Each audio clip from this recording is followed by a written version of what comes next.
Okey, bismillahirrahmanirrahim. Assalamualaikum warahmatullahi wabarakatuh.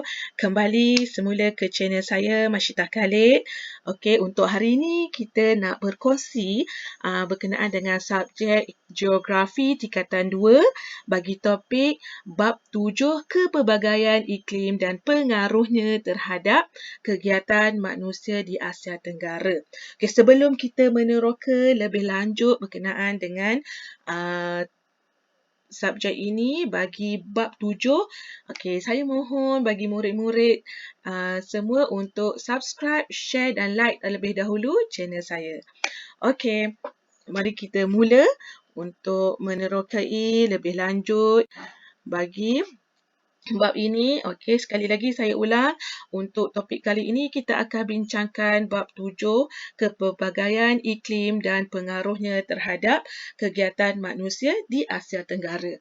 Okey, untuk pengetahuan secara umum, untuk perbincangan kali ini kita akan merujuk kepada kepelbagaian iklim di Asia, yang mana terlebih dahulu pelajar kena faham atau buat mindset di kepala bahawa di Asia ni kepelbagaian dia iklim dia dikategorikan kepada 4 zon. Okey, zon ini terlebih dahulu pelajar kena ingat kita ada 4 zon iklim, iaitu zon sejuk sederhana, zon panas sederhana dan zon panas. So kita ada 4 zon iklim yang pelajar kena ingat untuk zon iklim di Asia. Okey, untuk keempat-empat zon iklim ini, okey, pelajar akan dapat lihat dalam slide ini secara detail dan terperinci di mana setiap zon ini dia ada kedudukan dia, dan setiap kedudukan ini terdapat iklim-iklim yang terdapat pelbagai-pelbagai iklim yang mempunyai ciri-ciri yang berbeza. Okey, untuk makluman yang asas terlebih dahulu, kita boleh lihat di sini setiap zon yang ada, yang mana ada 4 zon ini dia mempunyai kedudukan yang tersendiri. Okey, kalau kita lihat zon yang pertama iaitu zon sejuk. Zon sejuk ini berada di antara 90 darjah utara sehingga 65 darjah utara, di mana di dalam zon sejuk ini kita akan mengalami iklim tundra. Okey, yang kedua kita ada zon sejuk sederhana, di mana kedudukan zon sejuk sederhana ini berada di antara 65 darjah utara sehingga 45 darjah utara. Okey, untuk zon sejuk ini kita lihat terdapat 2 jenis iklim. Okey, iklim yang pertama kita kenali dia sebagai iklim Siberia, dan yang kedua kita panggil dia iklim Laurentia. Okey, kedua-dua iklim ini berada di zon sejuk sederhana. Okey, bagi zon iklim yang ketiga, di sini kita ada zon panas sederhana, di mana kedudukannya berada di antara 45 darjah utara sehingga 30 darjah utara, di mana pada kedudukan ini kita mengalami 3 keadaan iklim, iaitu yang pertama kita ada iklim Mediterranean, kita ada yang kedua iklim steppe, yang ketiga kita ada iklim China. Okey, bagi zon panas, kalau di sini kita ada 2 kategori zon panas, di mana secara puratanya zon panas ni dia kedudukannya berada di antara 30 darjah utara sehingga 10 darjah utara. Walau bagaimanapun di dalam zon panas ni kita kategorikan dia pada 2 kategori. Kategori pertama pada kedudukan 30 darjah utara sehingga 10 darjah utara ini dia mengalami keadaan iklim gurun panas dan juga iklim monsun tropika. Okey, bagi kategori yang kedua di zon panas ini, di mana pada kedudukan 10 darjah utara sehingga 10 darjah selatan mengalami iklim khatulistiwa. Okey, sebelum kita pergi lebih lanjut, saya nak memberi satu soalan. Okey, kalau di Malaysia ini kita berada di zon manakah dan iklim manakah yang dialami di Malaysia. Okey, iaitu pelajar perlu jawab dan perhatikan di sekeliling anda. Okey.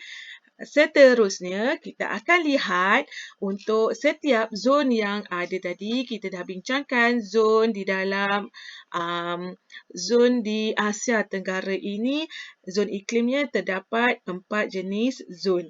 So, kita akan kenal pasti apakah ciri-ciri yang membezakan di antara 4 jenis iklim ini dan negara-negara yang terlibat. Okey, mari kita tengok satu-satu. Bagi zon yang pertama tadi, kita ada zon sejuk. Okay, zon sejuk yang mana dialami oleh iklim tundra. Kalau kita lihat di sini ciri-cirinya dari aspek suhu musim panasnya tidak melebihi 10 darjah Celsius. Suhu musim sejuk di bawah takat beku kira-kira negatif 28 darjah Celsius.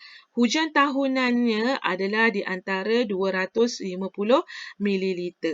Kepasan turun dalam bentuk salji. Kalau kita lihat pada keadaan iklim tundra ini, di mana hujannya sangat berkurangan dan keadaan dia sangat sejuk sehinggalah tak mencapai takat beku iaitu negatif 28 darjah Celsius. Okey. Untuk contoh negaranya di sini, kita akan lihat negara yang berhadapan ataupun mengalami zon sejuk ini adalah berada di Rusia Utara. Okey, itu adalah zon sejuk bagi iklim tundra. Kita dapat lihat dia punya ciri-ciri. Okey, seterusnya kita lihat pula kepada zon sejuk sederhana di mana tadi kita dah bincang dalam zon sederhana sejuk ini ataupun zon sejuk sederhana ini dia mempunyai 2 jenis iklim. Yang pertama tadi kita ada iklim Siberia dan yang kedua kita ada iklim Laurentia. Di mana kedua-dua iklim ini mempunyai ciri-ciri yang berbeza dan juga kawasan yang berbeza. Okey, terlebih dahulu kita lihat yang pertama, iklim Siberia ni biasanya suhu musim panas dia berada di antara 15 darjah Celsius sehingga 20 darjah Celsius. Suhu musim sejuknya dia berada di antara negatif 17 darjah Celsius sehingga negatif 5 darjah Celsius. Hujan tahunan dia adalah kira-kira 500 ml setahun. Kepasan turun dalam bentuk salji pada musim sejuk. Biasanya yang mengalami keadaan iklim Siberia ini adalah di negara Siberia di Rusia. Biasanya kawasan Siberia di Rusia. Okey, bagi sejuk sederhana di Laurentine, di mana ciri-cirinya adalah suhu musim panas berada pada 20 darjah Celsius sehingga 27 darjah Celsius. Suhu musim sejuknya berada di negatif 6 darjah Celsius sehingga 10 darjah Celsius. Jumlah hujan tahunannya adalah di antara 5,000 ml sehingga 1,000 ml setahun. Okey, salji akan turun pada musim sejuk, manakala suhu musim sejuk ni boleh mencapai takat beku. Okey, contoh negara yang mengalami zon sejuk sederhana Laurentine yang mana negaranya adalah China di bahagian utara, Korea Utara dan juga Jepun di bahagian utara. Okey, kita lihat ini ciri-ciri dia. Bukannya semua negara yang mengalami keadaan ini. Kalau kita lihat, China hanya di bahagian utara, Korea Selatan di keseluruhannya dan juga Jepun di bahagian utara sahaja. Okey, yang seterusnya tadi kita lihat kepada zon iklim yang ketiga iaitu panas sederhana. Kalau kita lihat tadi, dalam keadaan panas sederhana ini, dia mengalami 3 keadaan iklim. Okey, yang pertama tadi kita kata adalah Mediterranean, Steppe dan juga China. Okey, bagi ketiga-tiga ini juga mempunyai ciri-ciri yang berbeza-beza dan negara yang dialaminya juga adalah negara yang berbeza-beza. Okey, mari kita lihat yang pertama. Bagi zon panas sederhana yang pertama, iklimnya adalah Mediterranean, yang mana pada musim panas yang sederhana panas, iaitu 20 darjah Celsius sehingga 24 darjah Celsius. Musim sejuk yang sederhana sejuk iaitu 6 darjah Celsius sehingga 10 darjah Celsius. Jumlah hujan tahunannya adalah sebanyak 275 mm sehinggalah 900 ml. Okey, bagi negara yang mengalami iklim Mediterranean ini adalah negara seperti Turki, Lebanon dan juga Syria. Okey, bagi iklim yang kedua di dalam zon sederhana panas ini adalah steppe, di mana ciri-cirinya bagi suhu musim panas adalah 21 darjah Celsius, suhu musim sejuknya adalah berada di antara negatif 10 darjah Celsius sehingga 0 darjah Celsius. Hujan tahunan yang dialami bagi kawasan iklim steppe ini adalah 500 ml setiap tahun, mengalami ribut salji pada musim sejuk. Okay, negara yang mengalami iklim steppe ini antaranya adalah Rusia di bahagian selatan dan juga Mongolia.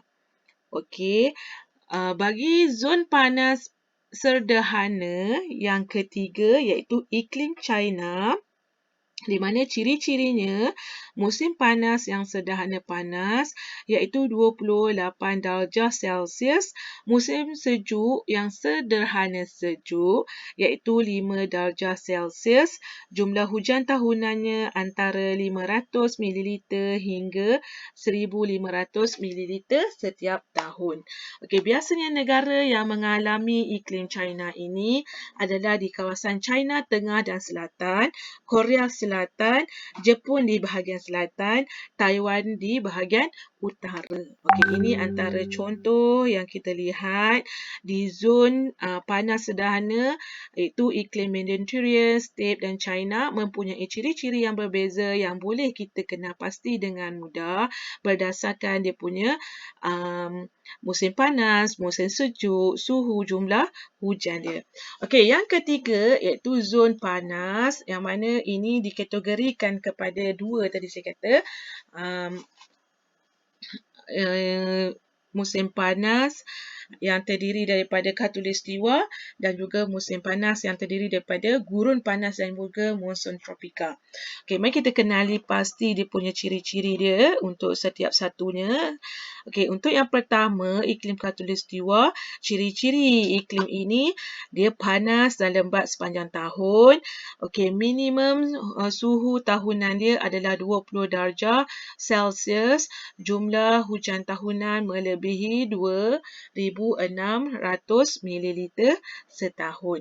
Okey, negara yang mengalami iklim khatulistiwa ini antaranya adalah Malaysia, Singapura, Brunei Darussalam.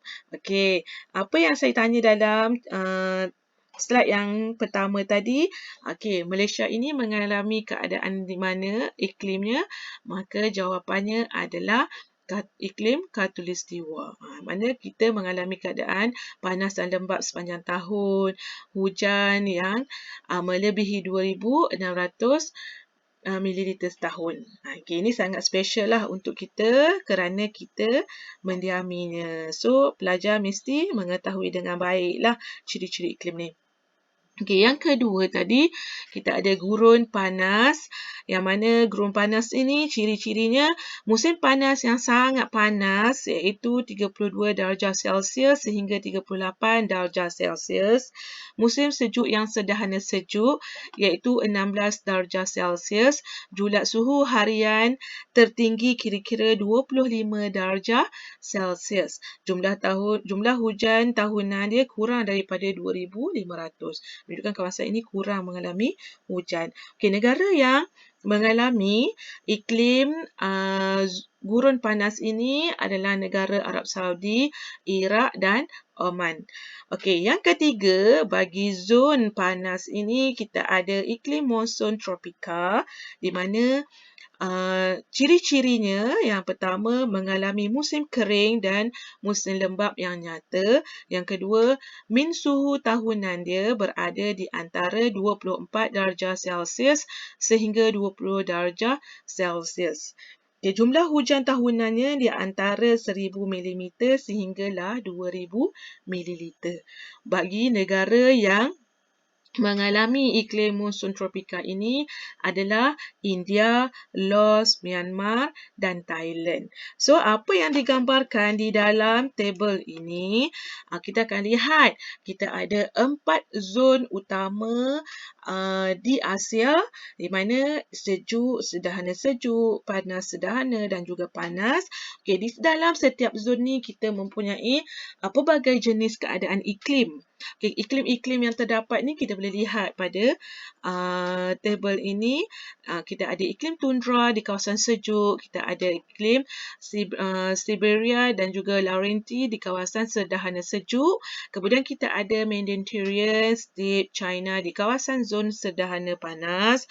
Kemudian kita ada iklim khatulistiwa gurun panas, musim tropika di kawasan zon panas.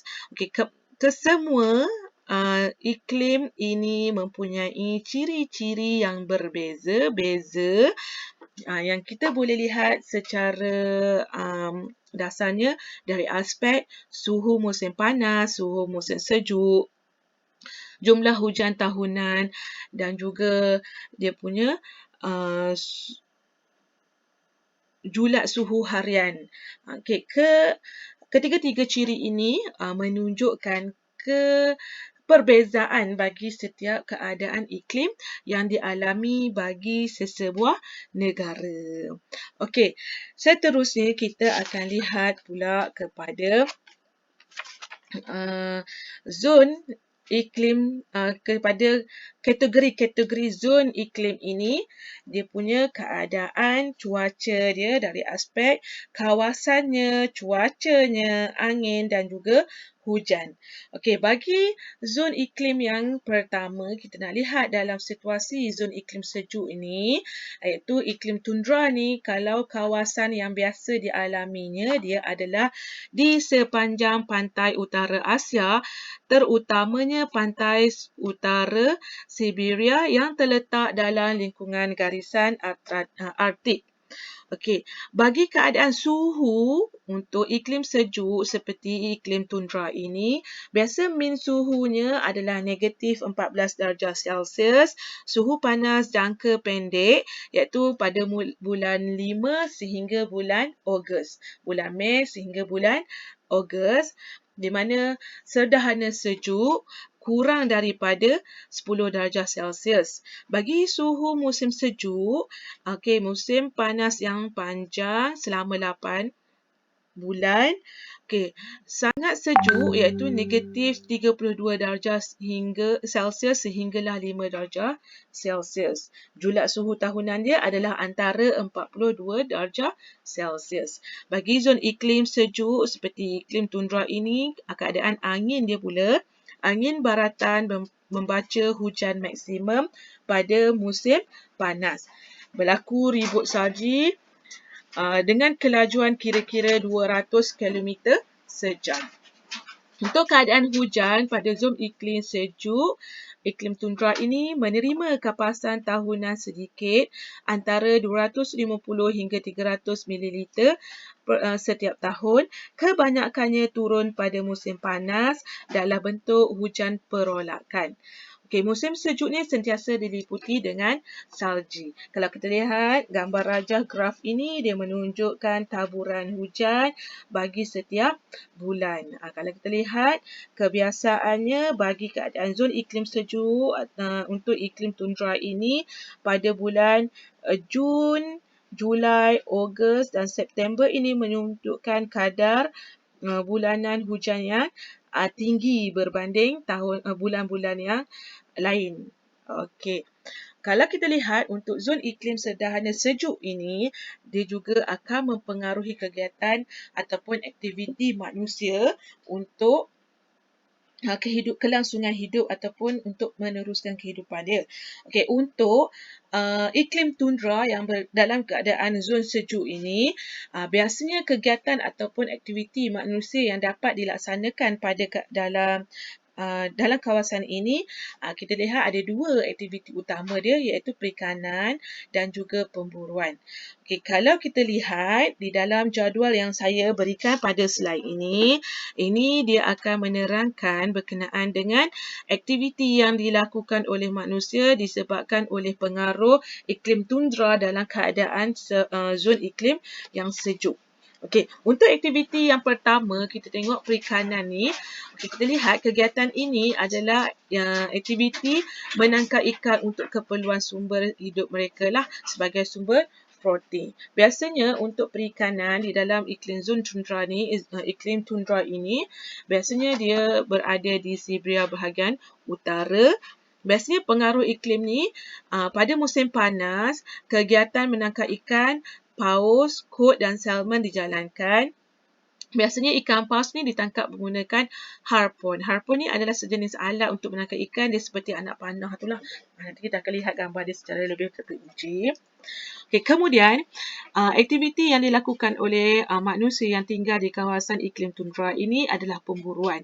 Di mana hasil buruan ini membekalkan daging sebagai sumber makanan, kulit untuk membuat kayak, kemah dan pakaian, tulang untuk membuat rangka kemah dan lemak untuk menyalakan pelita serta memanaskan iglu. Iglu ini adalah kawasan perumahan lah untuk orang-orang yang berada di kawasan iklim tundra ini. Kawasan rumah dia lah, macam kita rumah flat ke rumah banglo, rumah apa kan. Tapi untuk masyarakat yang tinggal di kawasan ini, mereka akan tinggal di dalam iglu. Iglu ni adalah rumah ais. Nanti kita akan lihat gambar dia. Okay, lokasinya adalah berada di Siberia bahagian utara. Okay, pengaruh iklim ni, pekerjaan orang Eskimo. Orang Eskimo ni adalah orang yang tinggal di kawasan kawasan sejuk ini, yang tinggal di iglu ini, kita panggil dia orang Eskimo. Orang Eskimo ni, pekerjaan dia sentiasa berubah-ubah mengikut keadaan musim. Okay, pada musim sejuk, biasanya mereka akan memburu binatang seperti wolf ataupun kita panggil dia singa laut, serigala dan juga rusa kutub keribu. Okay, ini adalah aktiviti yang boleh mereka lakukan di dalam iklim tundra. Okay, pelajar kena ingat, aktiviti yang mereka boleh lakukan di kawasan tundra, iklim tundra ni adalah perikanan dan juga pemburuan. Tetapi walau bagaimanapun, aktiviti kegiatan mereka ni akan berubah-ubah mengikut keadaan cuaca. Okey, itu bagi zon yang pertama tadi kita lihat zon sejuk, iaitu di kawasan iklim tundra. Okey, yang kedua, ini adalah gambaran dia. Gambaran yang kita lihat tadi, apa itu wolf ataupun apa ni kita panggil singa laut kan. Ini adalah contoh dia. Kemudian harpun adalah sejenis alat untuk menangkap ikan dia. Ini iglu. Iglu adalah kawasan penginapan mereka pada ketika musim sejuk lah. Ini aktiviti menangkap ikan yang dilakukan oleh orang Eskimo tadi. Okey. Yang seterusnya kita akan lihat pula kepada zon iklim sederhana sejuk. Sejuk sederhana.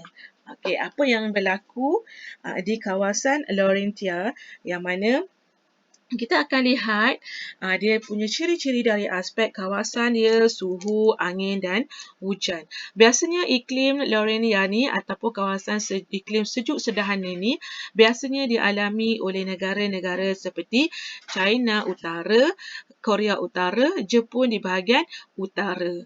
Okey, suhu kebiasaan yang dialami untuk iklim Laurentia ini, min suhu tahunan dia 9 darjah Celsius hingga 17 darjah Celsius. Biasanya suhu musim panas, sederhana panas dan singkat antara 21 darjah Celsius hingga 26 darjah Celsius. Suhu musim sejuk, sangat sejuk, panjang dan keringnya ialah negatif 6 darjah Celsius sehingga 10 darjah Celsius. Julat suhu tahunan adalah di antara 20 darjah Celsius sehingga 30 darjah Celsius. Okey, untuk ciri dia bagi angin pula, arus sejuk merendahkan suhu di kawasan pantai Jepun, China, Korea Utara dan juga Siberia. Musim dingin adalah kering kerana angin monsun barat laut bertiup dari barat. Okey, ini ciri-ciri berdasarkan angin. Bagi keadaan hujan di kawasan iklim Laurentian, okey, hujan tahunannya antara 500 hinggalah 1000 mililiter setiap tahun. Hujan turun sepanjang tahun. Hujan lebih banyak pada musim panas, salji turun pada musim sejuk. Hujan maksimum dibawa oleh angin monsun tenggara pada musim panas. Okey, dalam gambar rajah ini juga dia menunjukkan hujan bulanan di mana pada bulan Julai, Ogos, September adalah musim hujan yang paling banyak bagi iklim Laurentia ataupun iklim sejuk sederhana. Okey, dalam keadaan iklim sejuk sederhana ini, aktiviti ekonomi ataupun kegiatan manusia yang boleh dijalankan di sini ada dua aktiviti utama dia iaitu pertanian dan juga perikanan. Okey, biasanya untuk aktiviti pertanian ni dia dilakukan untuk pengeluaran makanan bagi penduduk di kawasan berkenaan. Biasanya lokasi untuk aktiviti pertanian bagi iklim Laurentia biasanya di Hokkaido, Jepun, dataran Manchuria, Korea Utara. Biasanya pengaruh iklim dia, suhu musim panas yang sederhana iaitu 20 darjah Celsius dan suhu musim sejuknya berada pada 10 darjah Celsius di mana suhu ini sesuai untuk penanaman gandum, kentang, sayur-sayuran dan buah-buahan. Kebiasaannya untuk lokasi ini jumlah hujan tahunannya adalah antara 100 mililiter setahun. Ia boleh menggalakkan pertumbuhan tanaman. Okey. Bagi aktiviti ekonomi seperti pertanian, biasanya dia adalah untuk pasaran tempatan dan luar negara. Okey, biasanya lokasi untuk aktiviti perikanan ini biasanya sepanjang pantai negara Jepun, pelabuhan perikanan di Jepun iaitu Hokkaido, Wakania dan Kushiro. Okey, biasanya pengaruh iklim di kawasan ini untuk aktiviti pertanian, pantai Jepun ini terletak di persimpangan arus panas Kuroshio dan juga arus sejuk Oshio yang menggalakkan pertumbuhan plankton. Okey, laut sekeliling Jepun ni biasanya dia kaya dengan hasil lautan, mana kegiatan perikanan dijalankan pada musim bunga dan juga musim panas. Okey, ini apa yang kita boleh lihat pengaruh iklim Laurentia terhadap kegiatan manusia di zon iklim zon iklim sejuk sederhana, di mana kegiatan ekonomi yang boleh laksanakan di sini adalah pertanian dan juga perikanan. Okey, ini adalah dia punya ni, pelajar boleh lihat. Okey, seterusnya kita akan lihat zon iklim panas sederhana, contohnya di iklim China, di mana biasanya berlaku di kawasan China Tengah dan Selatan, Korea Selatan, Jepun Selatan dan Taiwan Utara. Okey, keadaan suhunya pada iklim China ini biasanya minimum suhu tahunan dia berada pada 15 darjah Celsius. Musim panas, sederhana panas iaitu berada pada 28 darjah Celsius pada bulan Mei sehingga September. Okay, suhu musim sejuk, sederhana sejuk dan kering dengan suhu kira-kira 5 darjah Celsius bermula pada bulan Oktober sehingga bulan April. Julat suhu tahunan dia adalah melebihi 25 darjah Celsius. Keadaan angin pada iklim China ini adalah angin monsun tenggara bertiup di kawasan tekanan rendah pada musim panas dan membawa hujan lebat. Pada akhir musim panas ini, di bahagian China Selatan, Hong Kong dan Taiwan mengalami ribut taufan kerana siklon tropika bertiup dari lautan Pasifik. Okey, siklon tropika ini dia merupakan ribut yang sangat ganas berputar dan terbentuk di kawasan perairan tropika. Okey, untuk keadaan hujan bagi iklim China di zon panas sederhana ini, hujan dia Hujan tahunannya adalah antara 508 sehingga 1520 ml setiap tahun. Kebanyakan hujan turun dalam bentuk hujan siklon. Hujan siklon ni adalah hujan yang disebabkan oleh udara panas yang lembap bergerak ke kawasan udara yang lebih sejuk. Okey, kebiasaannya hujan dia turun yang sangat maksimum adalah pada bulan Jun dan Julai. Okey, ini apa yang kita lihat, ciri-ciri zon iklim panas sederhana di iklim China. Okey, kita lihat kalau iklim zon panas sederhana ini, apakah aktiviti ataupun kegiatan manusia yang dapat dijalankan? Okey, yang pertama pertanian dan yang kedua adalah penternakan. Okey, bagi aktiviti pertanian ni, penanaman padi dan gandum sebagai sumber makanan utama. Okey, lokasinya adalah padi ditanam di kawasan lembah sungai yang tea. Penanaman teh di kawasan bukit antara lembangan Xinjiang. Kawasan pengeluaran gandum utama adalah di dataran China Tengah. Okey, pengaruh iklim dia pada suhu panas 20 darjah Celsius dan hujan tahunan dia melebihi 1000 ml sesuai untuk penanaman padi.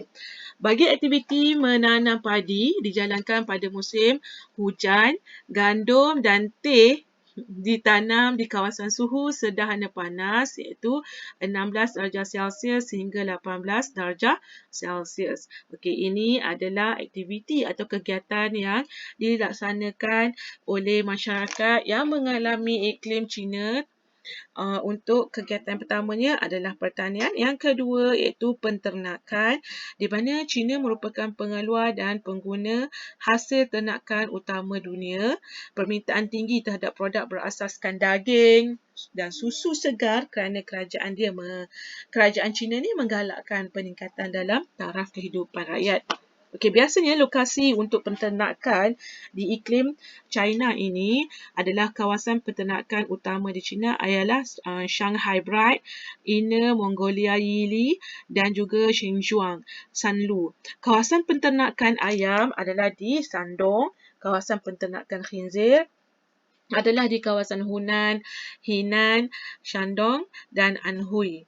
Okey, bagi pengaruh iklim untuk penternakan ini biasanya suhu musim panas yang sederhana, panas iaitu pada 28 darjah Celsius dan suhu musim sejuk kira-kira 5 darjah Celsius untuk kegiatan penternakan.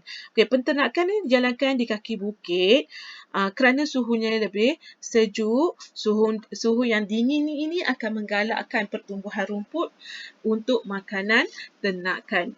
Okey, apa yang kita lihat di sini, pengaruh iklim China terhadap kegiatan manusia, ini terdapat dua aktiviti utama dia iaitu pertanian dan juga penternakan. Okey, yang seterusnya kita lihat pula zon iklim panas. Okey, contohnya di sini kita lihat kepada iklim gurun panas di mana kawasannya adalah di Gurun Arab. Suhu kebiasaan bagi iklim gurun panas ini minimum suhunya berada pada 25 darjah Celsius. Suhu musim panas dia sangat panas iaitu pada 32 darjah Celsius sehinggalah 36 darjah Celsius. Suhu musim sejuk biasanya dia adalah sederhana sejuk iaitu kira-kira 16 darjah Celsius. Julat suhu tahunannya berada pada 17 darjah Celsius sehingga 20 darjah Celsius. Cuaca waktu siang ni sangat panas iaitu pada 40 darjah Celsius. Suhu waktu malamnya pula adalah 5 darjah Celsius. Kawasan waktu siang ini sangat panas dia kerana awannya yang sangat sedikit menyebabkan kawasannya sangat panas. Begitu juga pada waktu malam, liputan awan yang sangat nipis menyebabkan kawasan atmosfera dia boleh cepat melintasi tanpa ada halangan menyebabkan kawasan dia sangat sejuk. Okey, bagi keadaan angin di zon gurun panas ni biasanya angin timuran yang kering bertiup dari kawasan darat dan tidak membawa hujan. Okey. Hujan ia pada setiap tahun dia kurang daripada 2,500 mewujudkan keadaan yang gersang ataupun yang sangat kering.